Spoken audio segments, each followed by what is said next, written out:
आइए सर, अब हम लोग पेज नंबर 2B.9 पे हैं। क्या डिस्कस करने वाले हैं? TCS under GST. Last class में हम लोगों ने क्या डिस्कशन कर लिया? TDS under GST. और मैंने आपको क्या बोला था?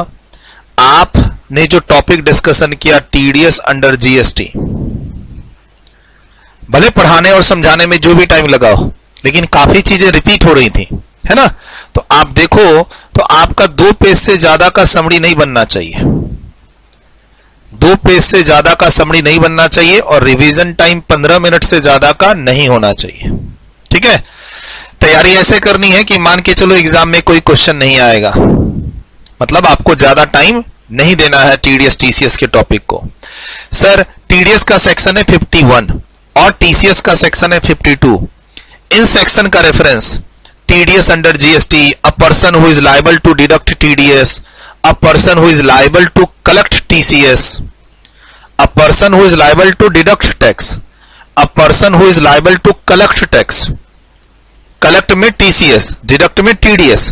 सर ये जो सेक्शन 51, 52 TDS TCS का रेफरेंस इतनी बार आएगा अलग अलग चैप्टर में कि आपको लगेगा कि यार ये टॉपिक हमने पढ़ा क्यों नहीं, पता क्यों नहीं है इस टॉपिक के बारे में। सर मान लो कोई बोलता है कि एग्जाम में नहीं आएगा, एग्जाम के लिए इंपॉर्टेंट टॉपिक नहीं है ना, सही। सर हमने 2 पेज की समरी बनानी है, 15 मिनट देना है और एग्जाम वाले दिन 5 मिनट भी दो तो भी चलेगा। 2 पेज को पढ़ने में 5 मिनट से ज्यादा नहीं लगेगा, एग्जाम में सेंटर में जाते जाते पढ़ लोगे। सर लेकिन ये जो सेक्शन है ना 51, 52 टीडीएस टीसीएस, इसका रेफरेंस बहुत चैप्टर में आता है। जीएसटीआर 7 के बारे में पिछली क्लास में पढ़ा, आज जीएसटीआर 8 के बारे में पढ़ेंगे। दोनों का रेफरेंस हमारा रिटर्न चैप्टर में आता है। रिटर्न चैप्टर में रेफरेंस आता है कि टीडीएस टीसीएस वाले जो पर्सन है डिडक्टर कलेक्टर, उनको जीएसटीआर 1 या 3B का कंप्लायंस नहीं करना, उनके लिए अलग से मंथली जीएसटीआर 7 और 8 का कंप्लायंस है। अब वहां सवाल तुम पूछोगे सर ये होते कौन है? टीडीएस वाले, टीसीएस वाले। हम एग्जम्पशन चैप्टर में आगे पढ़ेंगे, एग्जम्पशन चैप्टर में इनका रेफरेंस मिलेगा। सर आगे हम लोग कॉम्पोजिशन स्कीम में जाएंगे, इनका रेफरेंस मिलेगा। चार्ज ऑफ जीएसटी के अंदर जब हम लोग 93, 94, 95 पढ़ेंगे तो 95 में रेफरेंस मिलेगा ई कॉमर्स ऑपरेटर का। रजिस्ट्रेशन चैप्टर में रेफरेंस मिलेगा। पेमेंट ऑफ टैक्स चैप्टर में आपने क्या रेफरेंस पढ़ा? अभी अभी हम लोगों ने payment of tax chapter complete किया, वहां क्या रेफरेंस मिला कि टीडीएस टीसीएस का पैसा जो जमा होता है वो इलेक्ट्रॉनिक कैश लेजर के थ्रू जमा होता है और इसका क्रेडिट इलेक्ट्रॉनिक कैश लेजर में ही मिलता है। रेफरेंस मिला। तो मान के चलो कि एग्जाम में कुछ भी नहीं आना है टीडीएस टीसीएस से, तो जैसे पिछली क्लास में मैंने बोला 2 पेज की समरी बनाना है और 15 मिनट में रिवीजन करना है, वैसे ही आज भी क्या करना है आपको? आज की एक क्लास जो पढ़ा रहा हूं पढ़ लो, एज्यूमिंग के एग्जाम में कुछ नहीं आएगा, और 2 पेज की समरी बना लेना। 2 पेज की समरी बना लेना, 15 मिनट रिवीजन का टाइम दे देना। देने से क्या होगा, जो जगह जगह इन सब के रेफरेंस आएंगे ना, बहुत इजी हो जाएंगे। मान के चलो सर रजिस्ट्रेशन चैप्टर में रेफरेंस आने वाला है, अभी जो अगला चैप्टर है हमारा रजिस्ट्रेशन, उस रजिस्ट्रेशन चैप्टर में इनका रेफरेंस आने वाला है। ठीक है? उसके बाद हम लोग जब निकलेंगे सप्लाई चैप्टर के आगे, चार्ज ऑफ जीएसटी चैप्टर, वहां इनका रेफरेंस आएगा। वहां एक टॉपिक है सेक्शन 9(5), उसके अलावा वहां एक टॉपिक है कॉम्पोजिशन स्कीम। फिर उसके आगे एग्जम्पशन चैप्टर में रेफरेंस आएगा, फिर उसके आगे रिटर्न चैप्टर में रेफरेंस आएगा। तो मैं क्या बोलता हूं ना, अच्छा मेरा क्या है ना, इसको क्यों मैं पहले पढ़ा देता हूं? जब इतनी बार रेफरेंस आ रहा है तो मुझे लगता है कि इस टॉपिक को एक एक क्लास देके खत्म ही कर देना चाहिए, और थोड़ा डिटेल्ड में पढ़ाता हूं ताकि कोई दिक्कत ना हो। ठीक है? अच्छा, टीसीएस अंडर जीएसटी किसके इर्द गिर्द है? अच्छा जैसे एक बताता हूं, टीडीएस में हम लोगों ने क्या पढ़ा? एक डिडक्टर होता है और एक डिडक्टी होता है। इसमें भी टीसीएस में क्या होगा? एक कलेक्टर होगा और एक कलेक्टी होगा। कलेक्टर, टीसीएस कलेक्ट करके डिपॉजिट करने का काम इसका है। टीसीएस कलेक्शन एंड डिपॉजिट करने का काम इसका है। डिपॉजिट कैसे होगा? सर इलेक्ट्रॉनिक कैश लेजर के थ्रू होगा, गवर्नमेंट को होगा, मंथली होगा। और टीडीएस में क्या पढ़े? अगले महीने की 10 तारीख। इसमें भी वही है, अगले महीने की 10 तारीख। बहुत कॉमन है। वहां जीएसटीआर 7 की रिटर्न है, टीडीएस की रिटर्न। यहां टीसीएस में क्या है? स्टेटमेंट। फॉर्म नंबर है जीएसटीआर 8, जीएसटीआर 8। मंथली कंप्लायंस करना है, अगले महीने की 10 तारीख को जमा करना है टीसीएस का पैसा कैश लेजर के थ्रू। सामने वाले को, कलेक्टी को क्रेडिट मिलेगा, टीसीएस का क्या मिलेगा? क्रेडिट मिलेगा। किस में मिलेगा? इलेक्ट्रॉनिक कैश लेजर में मिलेगा। सर कलेक्टर क्या करेगा? टीसीएस कलेक्ट करेगा, डिपॉजिट करेगा by 10th of the next month, और सर उसके बाद वो क्या करेगा? जीएसटीआर 8 करके एक स्टेटमेंट है, उसको फाइल करेगा।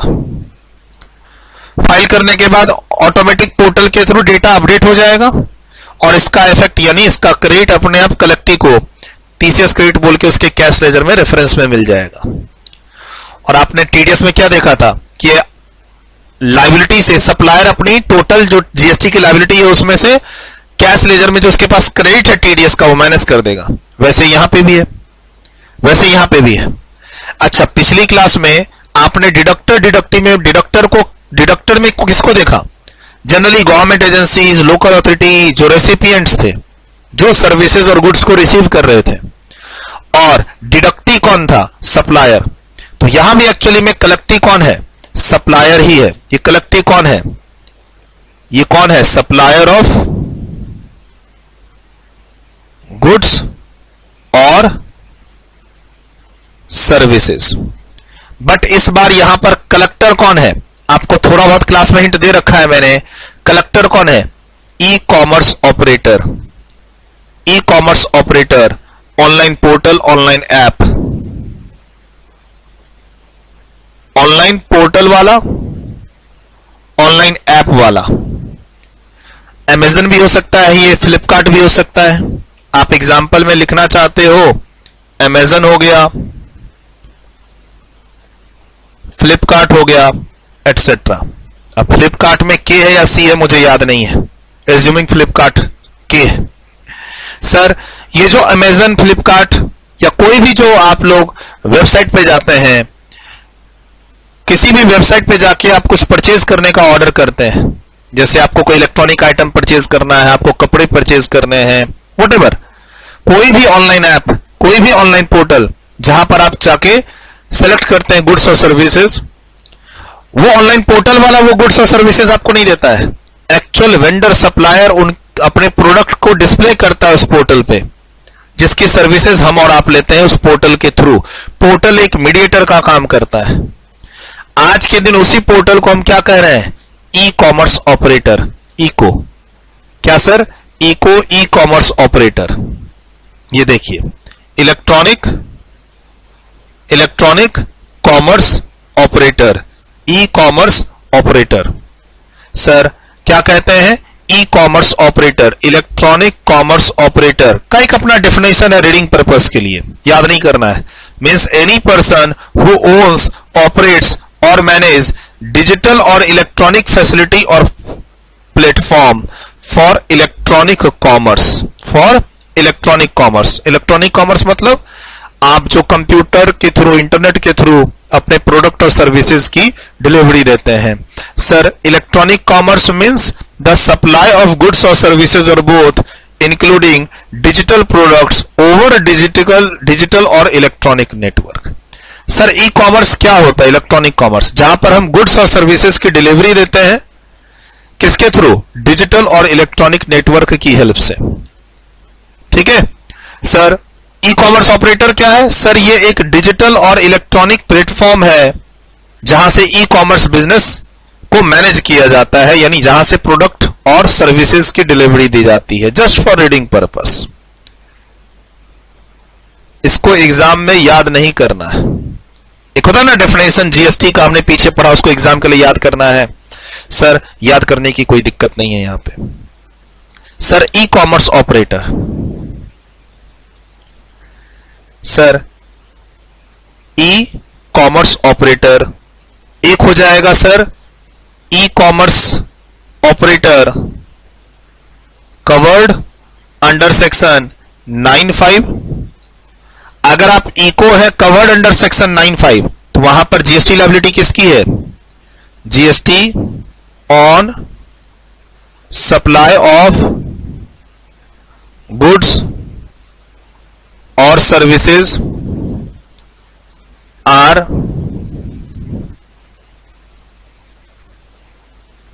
पेबल बाय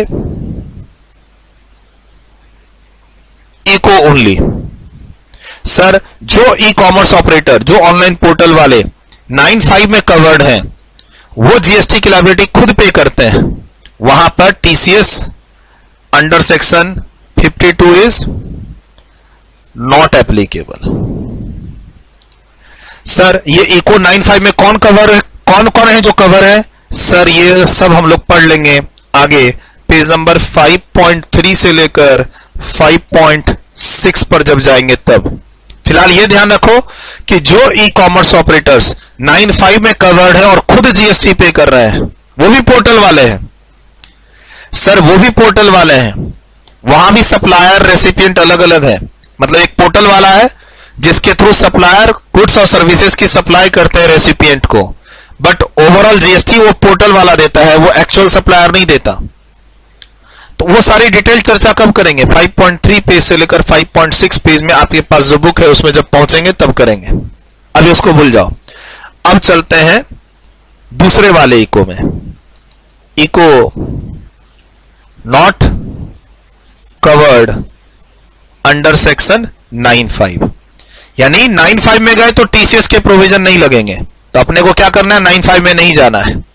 अब ये वही वाला इको है, ये वही वाला इको है, ECO e commerce portal, e commerce operator, एक डिजिटल प्लेटफॉर्म, एक डिजिटल फैसिलिटी, अब चाहे ऐप की बात करो या फिर वेब पेज की बात करो।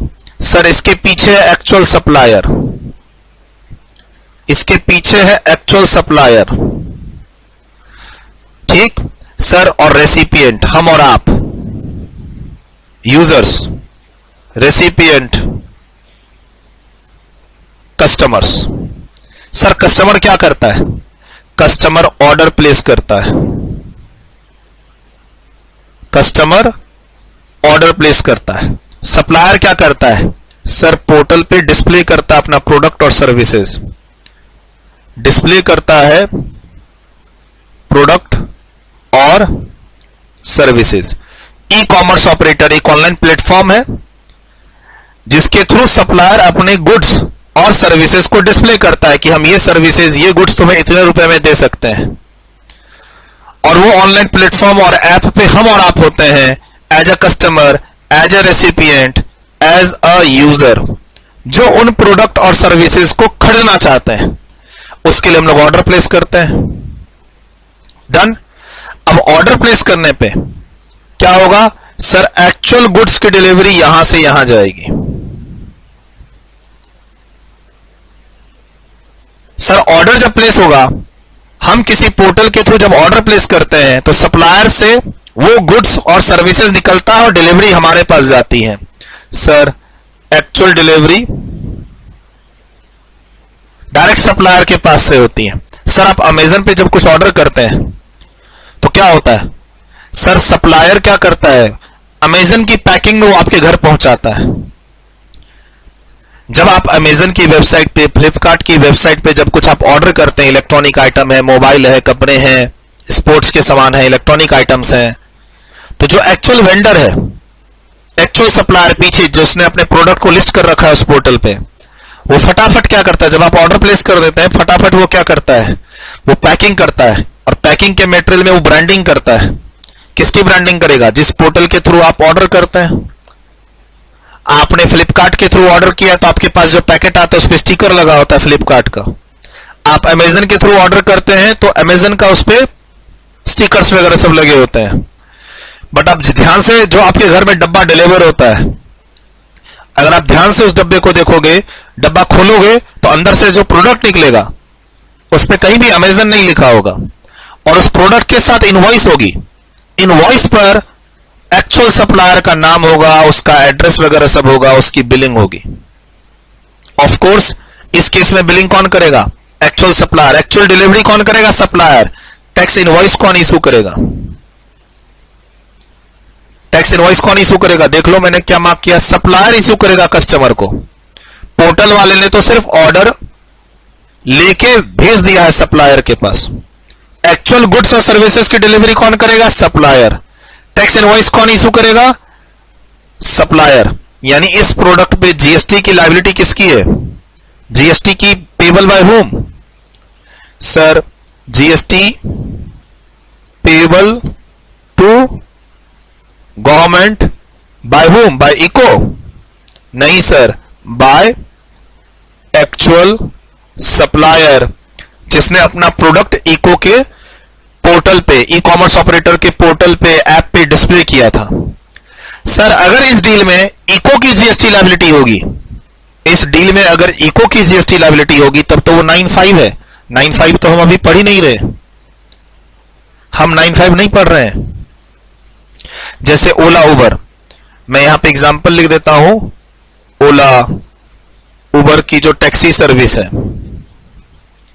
एक एग्जांपल दिया है। 4 तरह की नोटिफाइड सर्विसेज हमें यहां पढ़नी है। 4 नोटिफाइड सर्विसेज जो हमारे सिलेबस में है।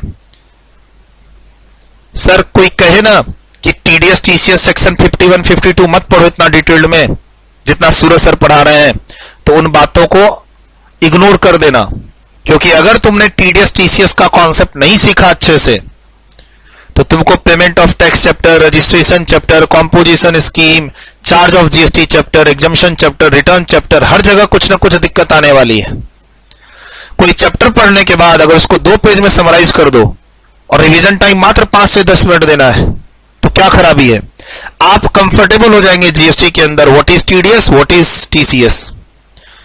ठीक है सर, इनकम टैक्स में तो नॉलेज है ना? ऐसा नहीं है, इनकम टैक्स में नॉलेज है तो यहां काम आ जाएगा, नहीं है, डिफरेंट है थोड़ा। टीडीएस हो चुका, टीसीएस की बारी है। सर अगर इस डील में ई कॉमर्स ऑपरेटर की खुद की लायबिलिटी है, 3 लोग हैं, एक एक्चुअल वेंडर है जो गुड्स और सर्विसेज की सप्लाई कर रहा है, एक बीच में पोर्टल वाला है जो दोनों को मिला रहा है, और एक एक्चुअल में रेसिपिएंट है जिसने पेमेंट करनी है, जिसने ऑर्डर प्लेस करना है गुड्स और सर्विसेज का पोर्टल के थ्रू। अगर आप बोलते हो सर इको की लायबिलिटी है जीएसटी पे करने की, तो वो भी सही है, वो फिर 95 है और वहां टीसीएस के प्रोविजन नहीं लगेंगे। हम लोग 95 वाले केस में नहीं है। सर यहां पर इको जीएसटी पे नहीं करेगा, कौन पे करेगा? जो गुड्स और सर्विसेज की सप्लाई कर रहा है। कौन सप्लाई कर रहा है? Sir supplier.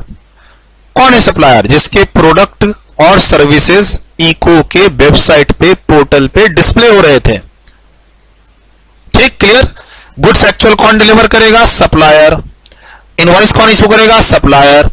तो बीच में इको का काम क्या था? सर इको तो ऑर्डर लिया था, इको ऑर्डर लिया था, और क्या करेगा? सर पैसा भी कलेक्ट यही करेगा, पैसा भी यही कलेक्ट करेगा। Collection by ECO, collection by ECO. और सर कलेक्शन बाय इको के बाद इको क्या करेगा? पैसा भेजेगा इसको। सर इको कस्टमर से पैसा कलेक्ट करेगा, consideration will be collected by ECO, consideration ECO collect करेगा। ठीक है, और इको फिर उस पैसे को रेमिट कर देगा। रेमिट करते समय वो क्या करेगा? टोटल कंसिडरेशन में से वो अपना टीसीएस रखेगा, जो आप सीखेंगे, और क्या रखेगा? वो इस काम का अपना कमीशन रखेगा। फ्री में थोड़ी करेगा ये। सर वो पोर्टल वाला अपना खर्चा, अपना प्रॉफिट नहीं निकालेगा, तो इस काम का उसका अपना एक कमीशन होगा, कमीशन रखेगा। और यही इस मॉडल में ही टीसीएस के प्रोविजन लगते हैं।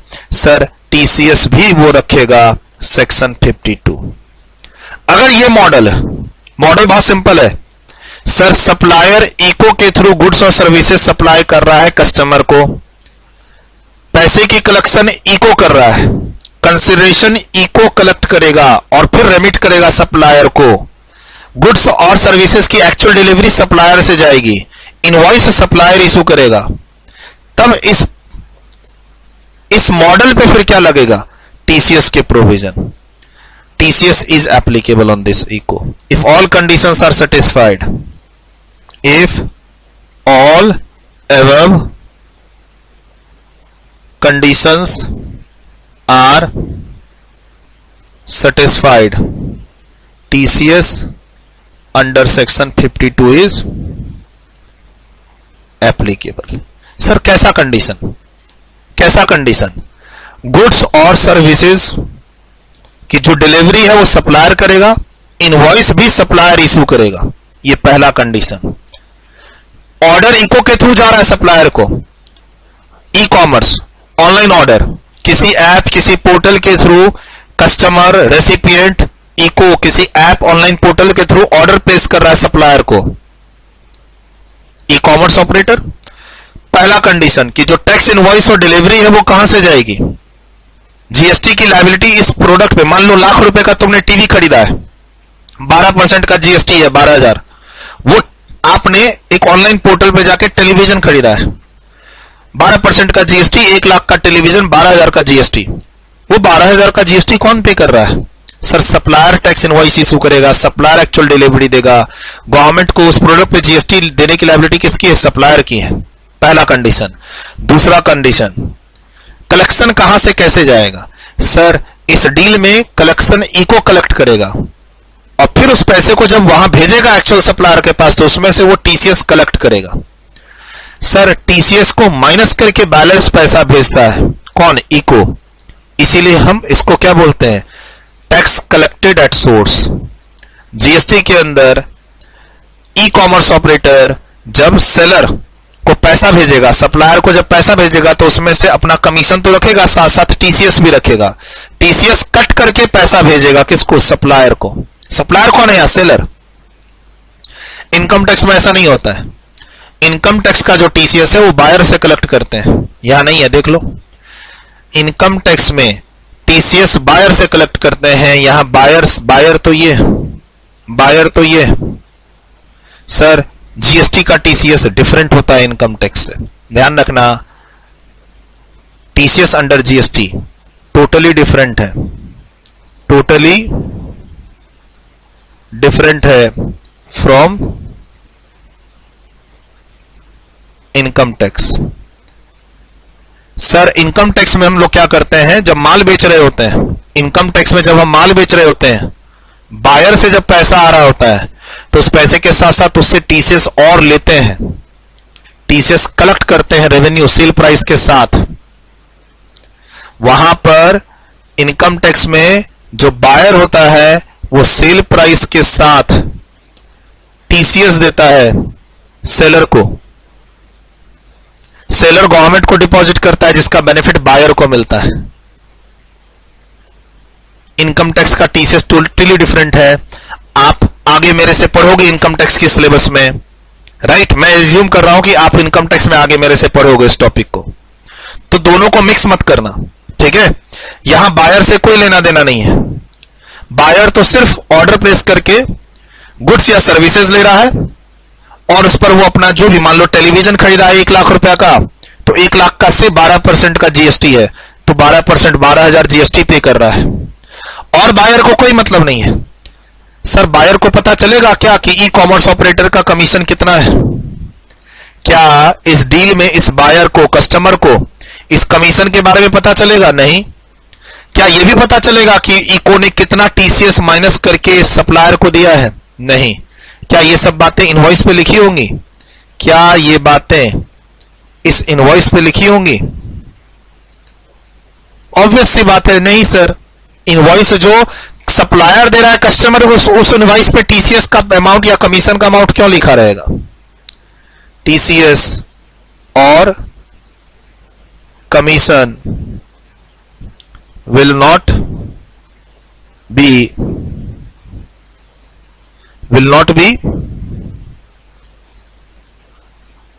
reflected on tax invoice. कौन सा टैक्स इनवॉइस? जो सप्लायर इशू कर रहा है गुड्स और सर्विसेज के साथ, किसको? फाइनल कस्टमर को, बायर को। तुम एक पोर्टल के थ्रू टेलीविजन खरीद रहे हो, तो सिर्फ तुम टेलीविजन कितने में खरीदे हो? पोर्टल में डिस्प्ले में दिख रहा है बस उतने रुपए दे दो, टीवी तुम्हारे घर पहुंच जाएगी 3-4 दिन में। अब उसके पीछे क्या घटा, कितना कमीशन लिया उस पोर्टल वाले ने, क्या टीसीएस के ऑब्लिगेशंस हुए, उससे तुमको मतलब नहीं है, क्योंकि टीसीएस की डील में कलेक्टर कौन है, इको, और कलेक्टी कौन है, सप्लायर। सप्लायर को क्या मिलेगा, टीसीएस का क्रेडिट, और टीसीएस कट करके कौन जमा करेगा, सर इको कट करके माइनस है, कट करके टीसीएस कलेक्शन, सर टीसीएस का अमाउंट कट करके गवर्नमेंट को जमा करेगा कौन, कलेक्टर। ठीक है, जीएसटीआर 8 की जो स्टेटमेंट है वो फाइल कौन करेगा, इको, कलेक्टर। ये जो टीसीएस जमा होगा किस लेजर से जमा होगा, कैश लेजर से जमा होगा। गवर्नमेंट को कौन जमा करेगा, ई कॉमर्स ऑपरेटर जमा करेगा। जिसका क्रेडिट कौन लेगा, सप्लायर, जिसकी एक्चुअल में जीएसटी लायबिलिटी है, जिसने एक्चुअली में प्रोडक्ट और सर्विसेज को भेजा था। अब तुम्हारे मन में एक सवाल होगा, सर इको जीएसटी खुद पे करे तो 95 में चले जाओ, वहां टीसीएस के प्रोविजन नहीं लगेंगे। पहला सवाल क्लियर। दूसरा सवाल कि सर कुछ केस में ऐसा होता है कि पैसा डायरेक्ट चला जाता है सप्लायर को, तो फिर उस केस में टीसीएस के प्रोविजन एप्लीकेबल नहीं होंगे। पैसा किसके थ्रू जाना चाहिए, कंसिडरेशन किसके थ्रू जाना चाहिए, ई कॉमर्स ऑपरेटर के थ्रू जाना चाहिए, तभी टीसीएस के प्रोविजन लगेंगे। तुम कहते हो कि सर एग्जाम में एक सवाल आया जिसमें यही सब डील थी, लेकिन जो पेमेंट है, कस्टमर ने जो पेमेंट किया वो डायरेक्ट सप्लायर को किया, तो सर इको के पास पैसा आया ही नहीं, तो वो टीसीएस क्या बेचारा कलेक्ट करेगा। जब पैसा आएगा तब तो उसमें से वो अपना कमीशन और टीसीएस का पैसा रख के पैसा भेजेगा सप्लायर को। ठीक है सर, मेरी क्लास तुम किसी पोर्टल से परचेज करते हो तो क्या वहां टीसीएस के प्रोविजन लगेंगे। मान लो मेरी 2-4 पोर्टल पे प्रोडक्ट लिस्टेड है, तुमने मेरी टीम से बात की और उस पोर्टल पे फीस देखी, तुमको पोर्टल पे फीस कम लगी, तुमने पोर्टल से परचेज कर लिया। हालांकि हमारे यहां खुला ऑफर है कि अगर कोई पोर्टल वाला हमारे से कम में ऑफर कर रहा है तो हमें बता दो, हम उतना मैच कर देंगे। हमारे से कम में तो नहीं, अगर मान लो उसने कोई इंसेंटिव तुम्हें देने की चाहिए, कैशबैक देना चाहा, तो वो हमारी टीम को बता दो, टीम तुमको उतना डिस्काउंट दे देगी।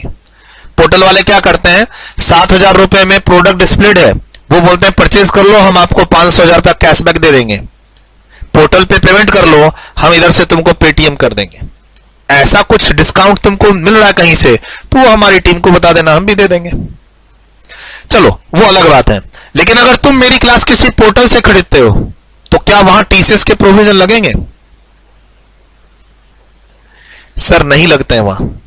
क्यों, मैं बताऊं, क्योंकि इनवॉइस में तुमको देता ही नहीं हो। फिर अगर तुम किसी पोर्टल वाले से मेरा प्रोडक्ट खरीदते हो तो उस केस में इनवॉइस वो तुम्हें इश्यू करता है, मैं इनवॉइस पोर्टल वाले को करता हूं।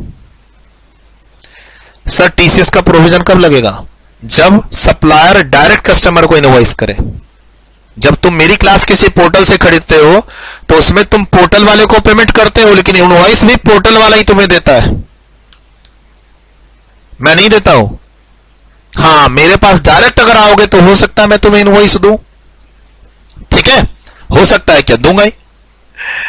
ठीक सर, इस केस में इनवॉइस कहां से आ रही है, डायरेक्ट सप्लायर से आ रही है, और पैसा इको के थ्रू जाएगा सप्लायर को, और वो इको 95 में कवर नहीं है, तो टीसीएस के प्रोविजन लगेंगे। क्लियर है। इतनी बात तुमको ध्यान रखनी पड़ेगी अगर तुम सेक्शन 52 को समझना चाहते हो अच्छे से, तो अच्छे से समझना चाहते हो तो। ठीक है, ये चार्ट तुम्हें हमेशा ध्यान रखना पड़ेगा। ये एक स्पेसिफिक सिचुएशन है जहां पर गुड्स और सर्विसेज की डिलीवरी एक्चुअल सप्लायर से हो रही है, इनवॉइस भी वही इशू करेगा, कंसीडरेशन पेमेंट इको के थ्रू जाएगी सप्लायर को, और वो इको 95 में कवर नहीं है, तो ही यहां पर टीसीएस के प्रोविजन लगेंगे। इको टीसीएस कलेक्ट करके पैसा भेजेगा, जिसका क्रेडिट उस सप्लायर को मिलेगा कैश लेजर में। कलेक्टर इको पैसा कैश लेजर के थ्रू गवर्नमेंट को जमा करेगा अगले महीने की 10 तारीख तक। उसके बाद जीएसटीआर 8 करके एक स्टेटमेंट है जो फाइल करेगा, जिसके बेसिस पर क्रेडिट मिलेगा किसको, एक्चुअल सप्लायर को, कलेक्टी जिसको बोलते हैं।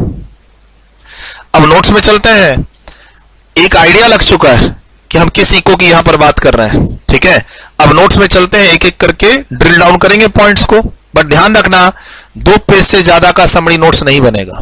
15 मिनट पढ़ लो, आज जितनी देर में पढ़ना है, उसके बाद 2 पेज की समरी नोट्स, 15 मिनट में रिवीजन, बस इससे ज्यादा टाइम आपको नहीं देना है।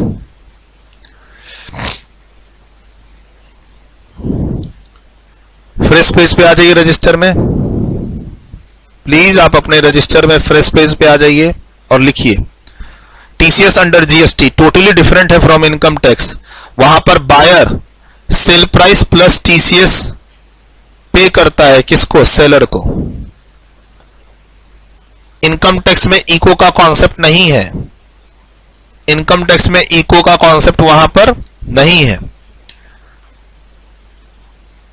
बट वो टीडीएस के कॉन्सेप्ट में है इनकम टैक्स में, टीसीएस के अंदर नहीं है इको का कॉन्सेप्ट। सर इनकम टैक्स में इको का कॉन्सेप्ट है बट वो टीडीएस की क्लास में डिस्कस करते हैं हम लोग। छोड़ो अभी उन सब बातों को, सिर्फ इतना ध्यान रखो कि टीसीएस में सेलर बायर से टीसीएस कलेक्ट करता है, विच is not the situation in GST.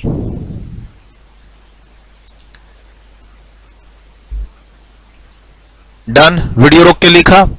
एक कलेक्टर है इसमें जो इको है, ऑनलाइन पोर्टल ऐप वाला, जो कलेक्टी को पेमेंट करते समय, जो एक्चुअल सप्लायर है उसको पेमेंट करते समय माइनस कर लेगा टीसीएस। और कलेक्टी कौन है? एक्चुअल सप्लायर, जिसने गुड्स और सर्विसेज सप्लाई किया है, इनवॉइस इशू की है। इनवॉइस कौन इशू करेगा? सर वो एक्चुअल सप्लायर कलेक्टी डायरेक्ट कस्टमर को इनवॉइस इशू करेगा, बट पैसा इको के थ्रू आएगा। सर ये कलेक्टर इको क्या करेगा? टीसीएस कलेक्ट एंड डिपॉजिट करेगा अगले महीने की 10 तारीख तक, और उसके बाद जीएसटीआर 8 स्टेटमेंट फाइल करेगा। इस फाइल करने के बाद अपने आप इसका क्रेडिट कैश लेजर में किसको मिल जाएगा? सप्लायर कलेक्टी को।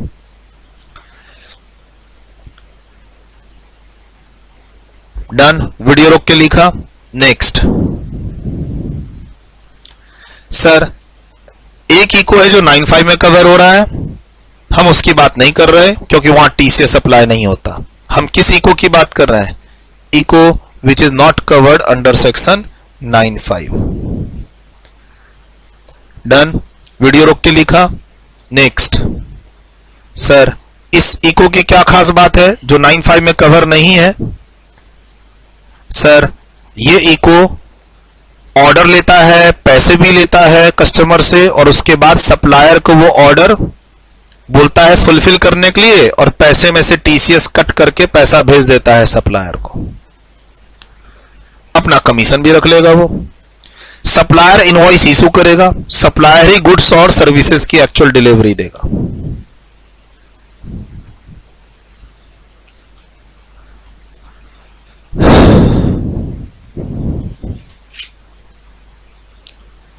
डन, वीडियो रोक के लिखा।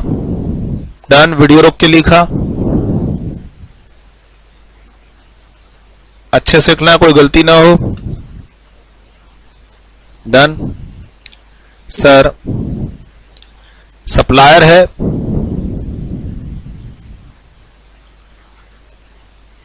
इको है, कस्टमर है, कस्टमर ने ऑर्डर प्लेस किया लैपटॉप का, लैपटॉप की price 50,000 plus CGST SGST 99%, 4500। Supplier ने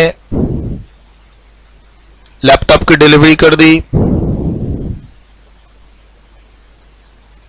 टैक्स इनवॉइस भी इशू कर दिया, प्लस लैपटॉप की डिलीवरी भी कर दी। टैक्स इनवॉइस पे क्या था? वही 50,000 रुपए का लैपटॉप बेच रहा हूं तुम्हें, 4500 रुपए का तुमसे सीजीएसटी ले रहा हूं, 4500 रुपए का एसजीएसटी ले रहा हूं। 59,000 रुपीज, 59,000 रुपीज। क्लियर है यहां तक? अब इको क्या करेगा? अब ये डील कब हुई है? 1 जनवरी 2025 को। तब इको क्या करेगा? इको अब इसमें से टीसीएस कलेक्ट करेगा।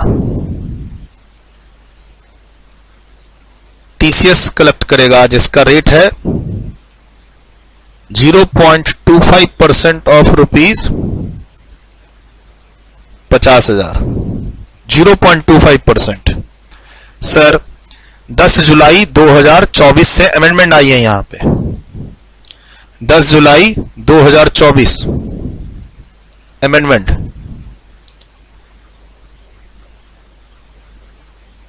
Page number 2B.10। टीसीएस का रेट, टीसीएस का रेट पहले 0.5 प्लस 0.5 1% था। अब 10 जुलाई 2024 और उसके बाद से टीसीएस का रेट 0.25 प्लस 0.25, 0.25% प्लस 0.25% ओवरऑल 0.5% है। यानी इंटरस्टेट सप्लाई है, आईजीएसटी का केस है तो 0.5% इंटरस्टेट। ठीक है, आईजीएसटी है तो 0.5 और सीजीएसटी एसजीएसटी है तो 0.25 0.25। पहले क्या था? 0.5 एंड 1% था, हाफ हो गया, हाफ। अमेंडमेंट है, रेट हाफ हो गया है। सर कब से? फ्रॉम 10 जुलाई 2024 से टीसीएस रेट 1 मार्क्स के लिए ध्यान रखना है। तो 0.25% 50,000 पे 125 रुपए। और वैसे ही एसजीएसटी 125 रुपए। अब ये इको क्या करेगा? अब ये इको यहां से जब यहां पैसा भेजेगा, कितना? 59,000 रुपीज, उसमें से -125, -125 और माइनस वो अपना कमीशन, जो भी हो। कमीशन हमारा आज का पढ़ाई नहीं है, हमारी आज की पढ़ाई कमीशन नहीं है, हमारी आज की पढ़ाई कमीशन नहीं है। बट ऑब्वियस ही बात है, ये पोर्टल वाला अमेजन फ्लिपकार्ट जो 25-30% के मार्जिन पे काम करते हैं, वो अपना कमीशन भी लेंगे और उस कमीशन पे शायद जीएसटी भी होगा। कमीशन पे अमाउंट प्लस जीएसटी भी होगा ना एक। सर कमीशन है तो हो सकता है उस पर जीएसटी भी हो, वो हमारा अभी का सब्जेक्ट मैटर नहीं है। सर इस डील में मान लो ई कॉमर्स ऑपरेटर को 10,000 का कमीशन चाहिए, तो उस कमीशन पे वो तो जीएसटी भी माइनस करेगा, वो भी तो माल बेचने की सर्विस दे रहा है, तो उस कमीशन पे जीएसटी है जो सप्लायर से बोलेगा, गवर्नमेंट को पे करेगा, जिसका क्रेडिट सप्लायर लेगा। हम तो उसमें जा ही नहीं रहे, कमीशन और कमीशन के जीएसटी में तो जा ही नहीं रहे। हम बात टीसीएस की कर रहे हैं कि क्या सर टीसीएस कलेक्ट हो रहा है यहां पे? हाँ सर हो रहा है, 0.25%, 0.25%। ई कॉमर्स ऑपरेटर कंसिडरेशन जब भेजेगा सप्लायर को, कंसिडरेशन भेजे ना भेजे, इको के थ्रू सप्लाई हुई है ना, जिस मंथ में ये सप्लाई हुई है, कंसिडरेशन आए या ना आए, टीसीएस को जमा करना पड़ेगा, कलेक्ट करके जमा करना पड़ेगा। अब एक को अपनी जेब से जमा करे, पैसा मान लो कस्टमर बाद में देगा। मान लो ये डील जनवरी में हुई है, पैसा फरवरी में आएगा, तो टीसीएस का कंप्लायंस कब होगा? जनवरी में या फरवरी में? Sir in the month of sale में होगा, वो हम आगे पढ़ाऊंगा। सर ये सेल कब हुई है? जनवरी में। मान लो कस्टमर पैसा देता है मार्च में, तो ये जो टीसीएस गवर्नमेंट को जमा होगा ये कब होगा? जनवरी में ही होगा, जिस मंथ में सेल हो रही है, ये ध्यान रखना। ओवरऑल 0.5%, 50,000 का 0.5%, 250 रुपए मात्र। सर ये जो परसेंटेज है 0.25% ऑफ, ये 59,000 पे नहीं लगाएंगे? नहीं सर, 59,000 तो इंक्लूडिंग जीएसटी है। एक्सक्लूडिंग जीएसटी जो टैक्सेबल वैल्यू है कितनी है? वो 50,000। कितनी है वो? 50,000। 50,000 पे टीसीएस कलेक्ट होगा। सर सप्लायर को उसका क्रेडिट मिलेगा, कैसे? सर सप्लायर की जीएसटी लायबिलिटी, सप्लायर की जीएसटी लायबिलिटी, सीजीएसटी 4500, एसजीएसटी 4500, उसमें से वो इलेक्ट्रॉनिक कैश लेजर में जो क्रेडिट है कितना? 125, उसको माइनस कर लेगा। कोई नुकसान थोड़ी हुआ। टीडीएस में भी क्या हो रहा था? टीडीएस का पैसा कट रहा था लेकिन उसका क्रेडिट मिल रहा था। इसमें भी कोई नुकसान थोड़ी हुआ है। अगर 125 रुपए रख लिया इको ने, तो इको अपने पास नहीं रख रहा है, वो तो कैश लेजर से गवर्नमेंट को दे रहा है। ई कैश लेजर का यूज करेगा इको, और किसको पे करेगा? गवर्नमेंट को। ठीक, गवर्नमेंट क्रेडिट दे देगी किसको? उस एक्चुअल सप्लायर को। जीएसटी की लायबिलिटी, इस लैपटॉप जो बिका है, देखो कमीशन पे जीएसटी, हम कमीशन की बात नहीं कर रहे, लेकिन कमीशन पे जीएसटी पे करने का काम गवर्नमेंट को कौन करेगा? वो इको करेगा। बट ये जो लैपटॉप बिका है, एक्चुअली में सप्लायर बेचा है ना, इनवॉइस सप्लायर भी इशू किया है ना, तो ये जो लैपटॉप अल्टीमेटली कस्टमर खरीद रहा है, उस लैपटॉप पे जीएसटी गवर्नमेंट को कौन पे करेगा? सप्लायर। और वही क्रेडिट भी ले रहा है 125 रुपए का, तो क्या दिक्कत है? डील को समझना पड़ेगा। हमने क्या बोला था? इनवॉइस कौन इशू करेगा? सप्लायर कर रहा है। हमने क्या कहा था? कस्टमर इको के थ्रू पैसा देगा सप्लायर को। ठीक है, कस्टमर ने पैसा इको को दिया है और इको ने पैसा सप्लायर को दिया है। कस्टमर ने पैसा किसको दिया है? Consideration paid.